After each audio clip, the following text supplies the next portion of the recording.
at Agape Latte, I think that, just to follow up on what Annie said, I was asked by Brian McChesney, who I call Sunshine. I don't know if anybody have you got right, Sunshine. I had him his first year, second semester in architecture, when he was on the dark side, and has since left the architecture studies. I still talk to him though. So I was able to cultivate a really nice relationship with him, and he still comes and visits and chats, and so I ended up speaking with him maybe right before Christmas, and we were talking, and he asked, I had shared a couple of things, and he asked if I would come and speak with the Agape Latte crew, right? And this, sure, and I wasn't exactly sure I knew what Agape Latte was at the time, and when it comes to my experiences with religion, I was raised in northern New Jersey, right? Shout out Jersey girls here, which I don't pump my own gas. No, I had to learn. And I was raised Catholic and was very good at it. I went to church when I was told to go to church, and I did penance when I beat the crap out of my brother and sister. My sister's in the back there. She's still in therapy. I'll give you all her number. She's fantastic. Yes.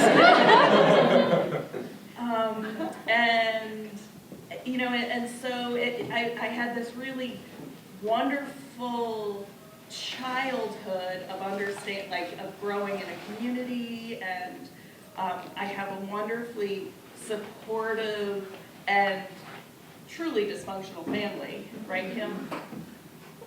That's my sister, right? What did you say? You kept to speak up. Oh, yes, I said I have a wonderfully lovely, supportive, but dysfunctional family. Oh, yeah, you nailed it. Okay, good. As many of you might be able to relate to this a little bit. No? Okay, that's fine.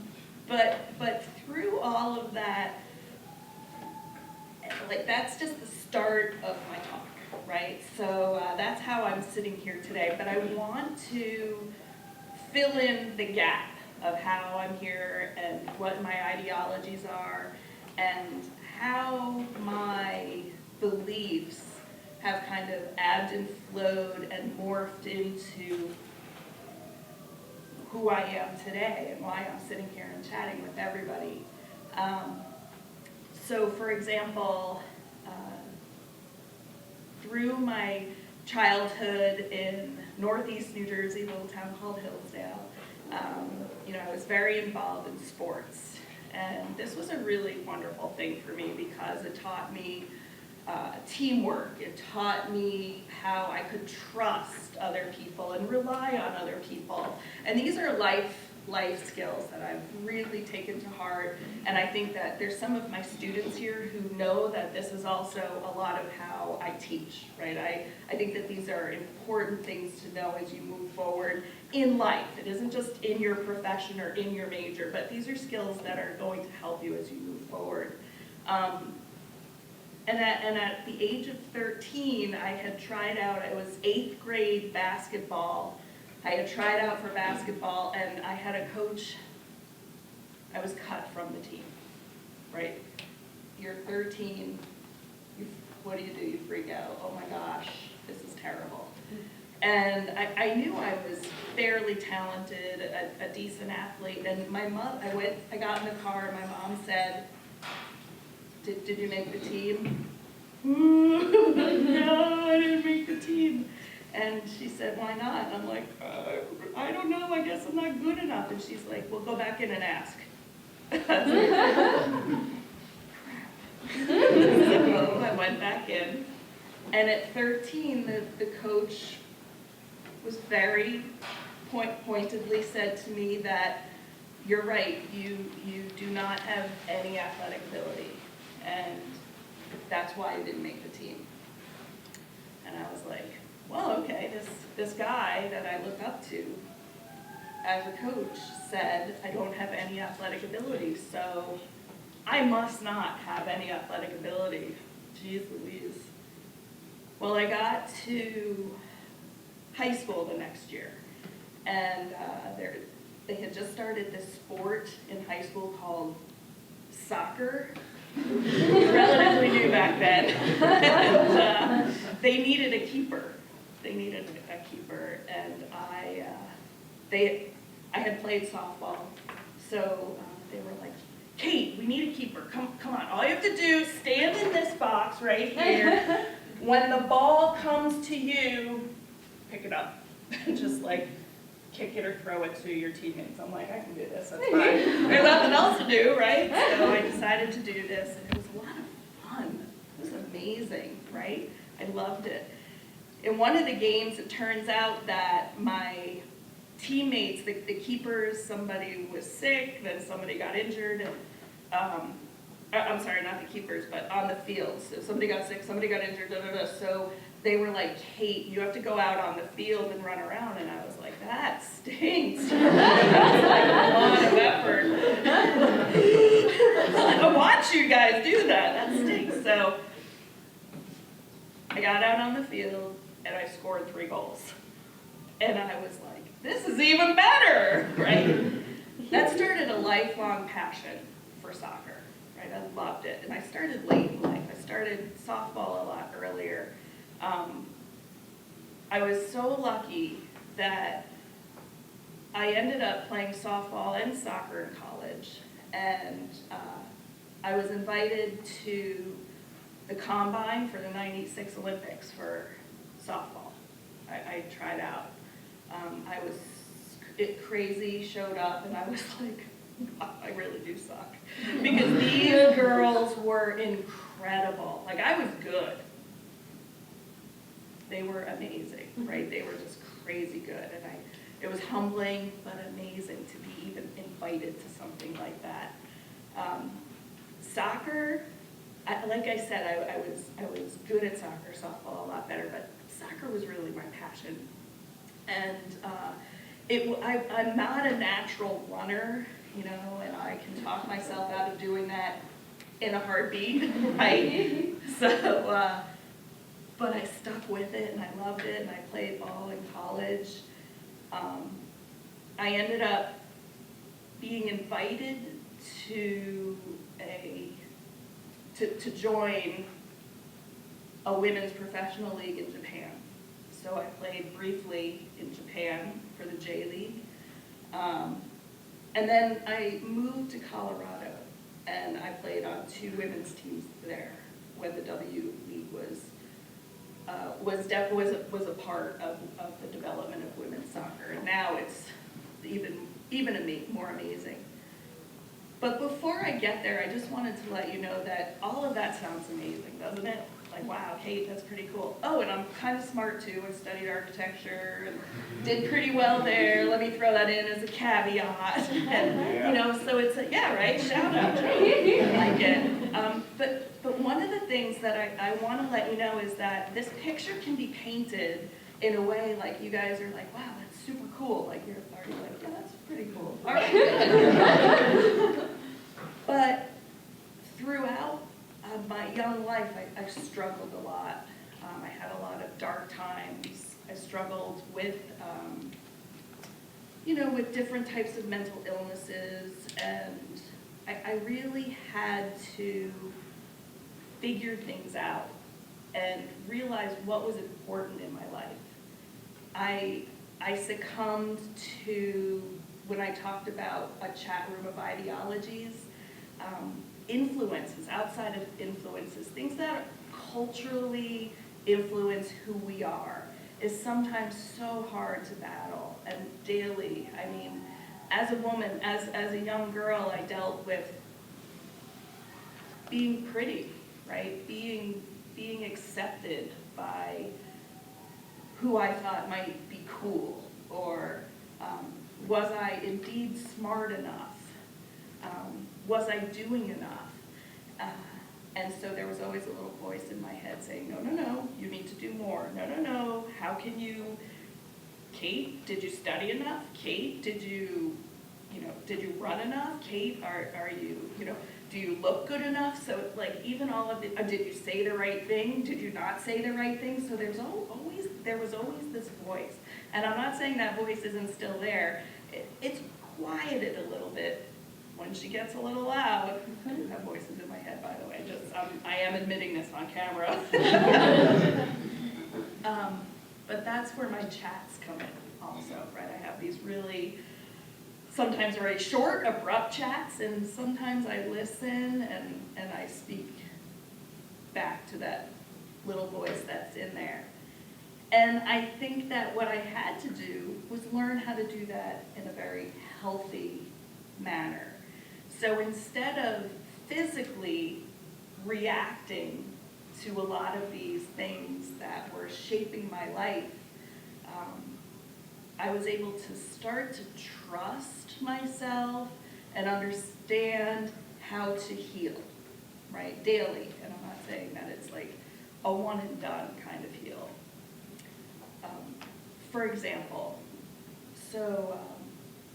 one of the best things that ever happened to me was I moved to Colorado after graduation from my undergrad, and I realized that this shift of cultures, right, where coming from New Jersey, I had some awesome big hair.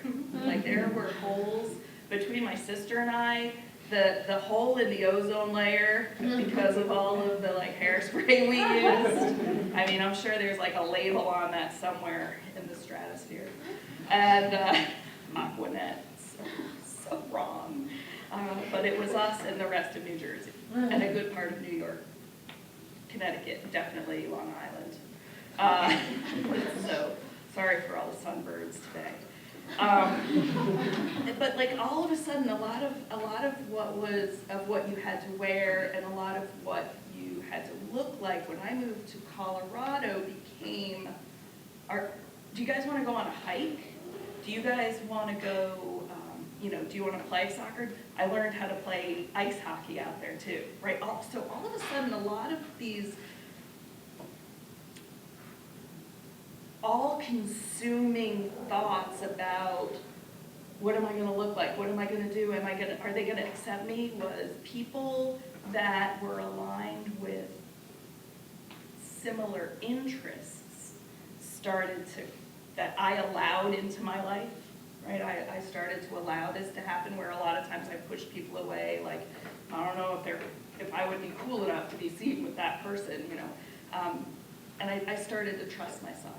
And I started to let these people in and on these wonderful hikes through these incredibly beautiful areas, I would talk about different backgrounds. I have friends to this day that grew up outside of San Diego, that grew up outside of San Francisco. Somebody from like Minnesota, what was that? But everybody went to the mountains of Colorado for a reason, and we all ended up there at the same time. And we ended up all playing soccer out there together on a wonderful women's team in the Vail Valley. That's where I ended up. It's a beautiful place if you haven't been there. Just go, whether you ski or not.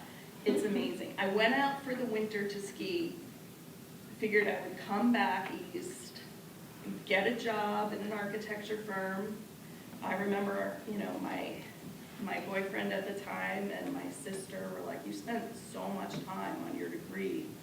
Like, you really have to give that a shot. Because I went out there and I started selling lift tickets. I was like, I skied like 60 days. Like the first 3 months I was there, it wasn't bad. Okay. So, but then I realized that this was really great. This was really healthy. It was very positive for me.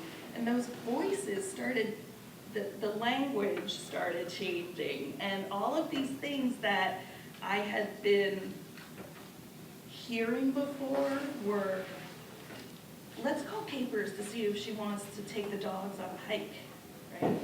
And it was like, it's kind of cold out. I don't know if I have the right layers to wear instead of what am I gonna wear, right? So you see how that language started to change?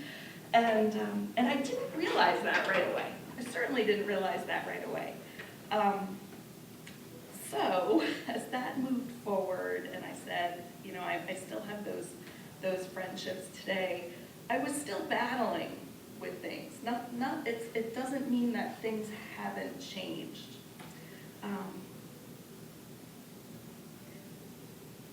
I also struggled with sticking with the Catholic religion. Now I'll be very honest, I don't take direction well. I question a lot of things. And personally, I didn't understand some of the things, like I didn't understand the answer. Why can't I be a priest? And there was really like no answer to that. Like, no offense, I would want to be the priest, right? And so I was that in itself is a whole other conversation, but something that Kate thinks about, okay? Just to put that on the table. But one of the big things is that I was getting married about, it was like the year 2000 I got married the first time.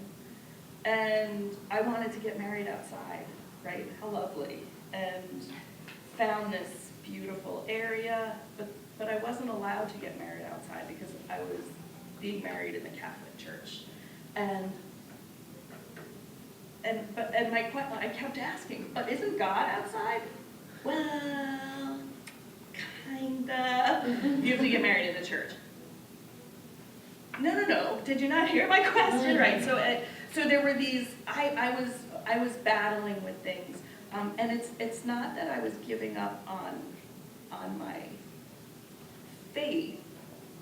I just realized that I had to kind of maybe shift a path over to how I wanted to continue my relationship with a higher power, and how that would continue, because I realized at some point in my life that I had to take responsibility for everything. And that if I lived by those ethics that I was taught and the moral lessons I was taught growing up, I could put total faith into the universe. And the universe comes back telling me what I'm doing is right, whether it's validated, or how to listen to those voices and how to observe what's happening around me and make adjustments. That's what I believe in. So to go back to my brand new friends at Agape Latte, when I was talking about this the first day, and I said, I have these chats. At first, I would go on these wonderful walks. I called them my hikes. Like I would go on my divorce hikes, like when my marriage wasn't working out. I would go to Lake Creek with my dog, and we would talk. Murphles and I, blah, blah, blah. I would be like, what do you think? Oh my God, blah, blah, blah. And she was my partner in crime there, right? She was the best listener. And she did not talk back, by the way. I'm not taking my medicine. But yeah, Annie, I think it was Annie or Paige, I'm not sure who asked. And they said, well, could you consider that praying? And I had never looked at it in that lens. And I was like, well, hell yeah, I guess that is kind of what it is, right? I was like, and so this journey that I've been on, just since I started talking to my new friends at Agape Latte, has really helped me understand a lot of how I look at my faith, my beliefs, and how important that is for me to understand my successes and even frame my failures and how I can improve upon them. Because that's what life is. You do have your successes and you do have your failures. And that doesn't mean that you are a failure. That means that we are so lucky to have the opportunity to improve what we know, right? I just want to make sure that all of you understand that. And that's one of the things that in our classrooms, in our studios, right, I encourage my students to fail, right? What is it? Bella, what do I say? How's the only way you can fail is how? By not doing it. By not doing it. That's it. That's it, you guys. If you don't do it and you're terrified to do it, and you sit there in fear, you're just hurting yourself, right? No matter what this voice is saying, like, it's gonna look terrible. What are they gonna say? Like, that is not how you should be living your life. You have to take responsibility and say, you know what, I'm gonna take that leap of faith. And you know what, it might look terrible, but Kate's gonna help me figure out how to make it look better and improve, and what have I learned? And that can go from a project in first year architecture to trying out again for the women's state select team for Colorado, after being told when you're 13 that you have no athletic ability, and making it, right? So there's all of these things that ultimately come full circle in your life. One of the questions that the group posed to me the other day was, how would you move forward with this? And I've given this a lot of consideration. I think that I'm such a fan of this banter, of understanding the feedback that you give to other people, because when you work in a vacuum, you only know what you know, right? And I would love to probably write about something like this, you know, maybe even get feedback from you guys that are here today to share. And whether you're like Kate, you're a total nutcase, wouldn't be the first time I've heard that, just to say. You know, again, Jersey girl, some thick skin here. Or this is inspiring. How do we move forward? How do you move forward? So, like I said, I'm now more aware, actually, of my conversations and my results. I think the final thing I want to say is that through life, I experienced some pretty rough moments. I ended up going through a pretty tough divorce. And for the first time in my life, when I was about 30, I realized I was by myself for the first time. And I was terrified. And I was living in Colorado. My sister had just had her first child. She's my best friend. She was with me every step of the way on the phone. And I realized, okay, I can do this. And just recently, I found my soulmate. He's sitting in the back, Brian. I never thought that I would allow someone as close again, and I have. And so it hasn't always been easy, but when you let yourself experience these highs and lows, you end up living the best life you can. Thank you.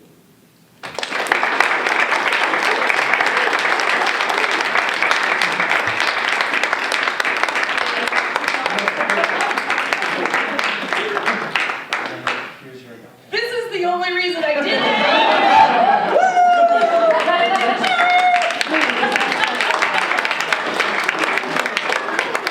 Yeah, can we have another round of applause? Thank you so much.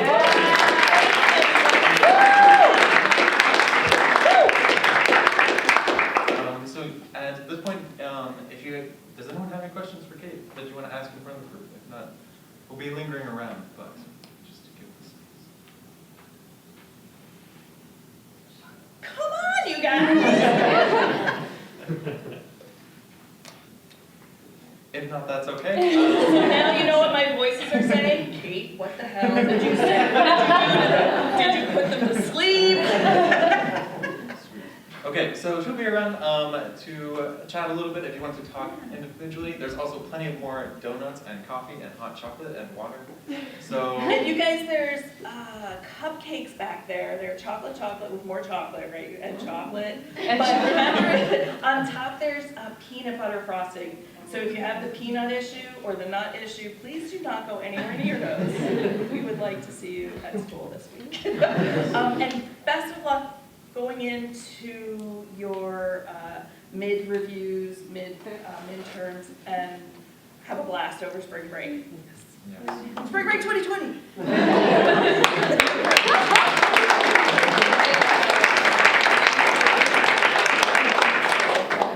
Good, very good. Yep, okay, I hope you all got a latte out of this event. And we'll see you again in A lot of Saturday.